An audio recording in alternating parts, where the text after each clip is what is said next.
Now that we have the tenons all cut to the thickness that we're looking for, I have to cut the shoulders back. I have to bring these back about 3/8 of an inch. And a pencil is fine for this procedure. This isn't quite as critical as it be perfectly accurate. Just want to get it to fit into the mortise.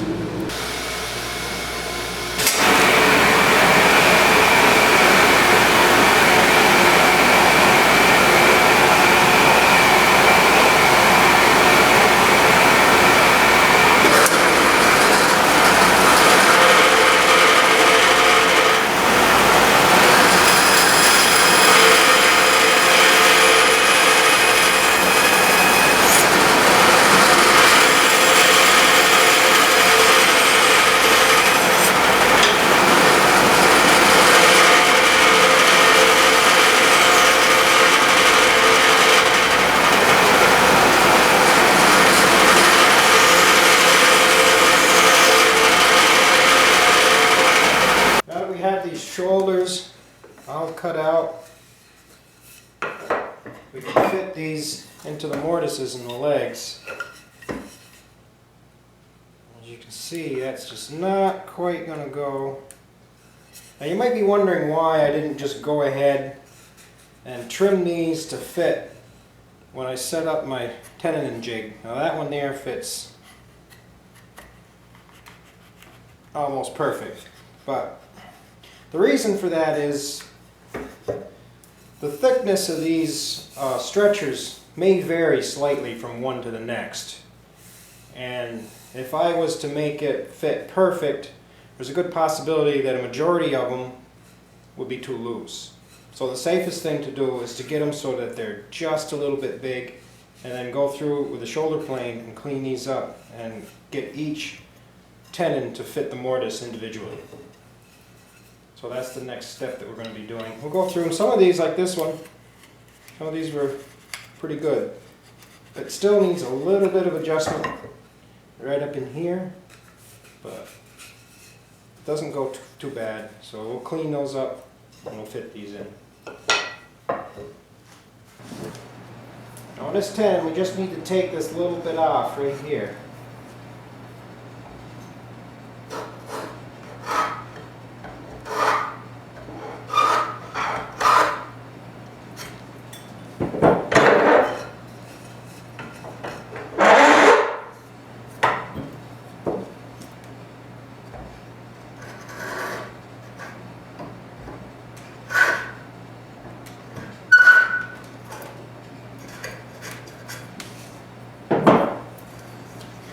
Back with a chisel. I'll also clean this area up right in here. You can see there's a little bit of wood there, so I'll also have to clean that up. Now on some of these other stretchers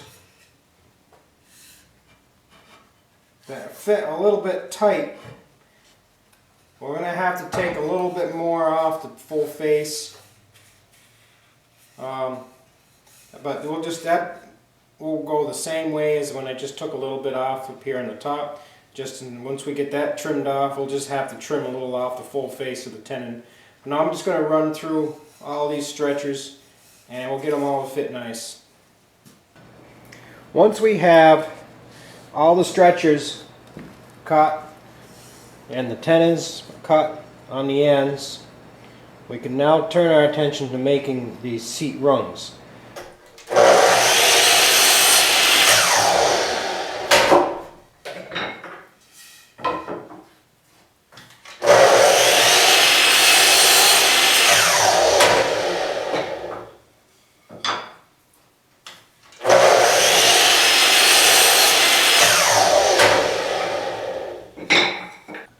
Once all the rungs have been cut to length, we need to turn a tenon at the end of each rung on the lathe.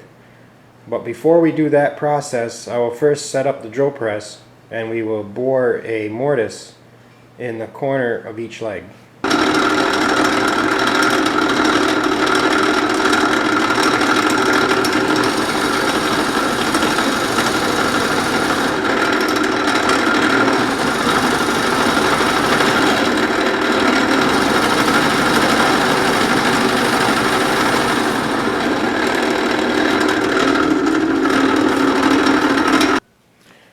I have done here is I have mocked up one side of the bar stool, and I have double checked the distance on the inside of my mortises to make sure that my rungs are the proper length.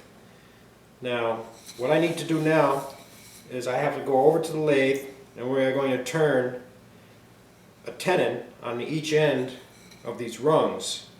And then we'll of course take this apart and we will double check this fit once again to make sure that all our dimensions are correct.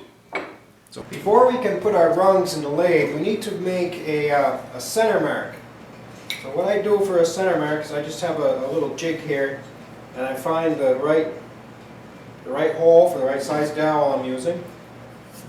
Give it a little tap with the hammer. Each side. And that gives me a nice center mark to mount this in the lathe. Now I like to cut my tenons on the tailstock side of the lathe rather than the headstock, where I could run into the spurs that hold the seat rail. So I'm going to cut them on this end. And I have a pretty simple method for doing this. So I'm going to turn the lathe on, and I will use my square, and I will mark 5/8 of an inch back, and then I have a 3/4 inch wrench, and that's what I'm going to use to get a 3/4 of an inch tenon turned in here.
Yeah, it's looking pretty good. Nice tight fit. Stretcher's good. It allows these to come in nice. So what I'm going to do is I'll just run through and I'll test fit all the other 4 sides, and then I'll show you how we're going to glue this up. Here I have all 4 sides of the bar stools test assembled, just dry assembled. What I'm going to do now is take these apart, and I'll do the final sanding, and then I will give them a coat of oil, and then I'll glue them together. I like to give them a coat of oil now because it saves me a lot of time when I'm cleaning up any squeeze out from the joints. Now this area right in here, or the shoulder of this tenon, rides right out on here around this mortise. That's all end grain, and there's no real strength acquired from having a glue joint there. So having this little oil over here is not going to affect the strength of these at all. It's very important that I don't get any oil inside the mortise or on the tenons. So we'll have to take some precautions there, but overall it really speeds up the cleanup process and it really helps the assembly go together a lot better.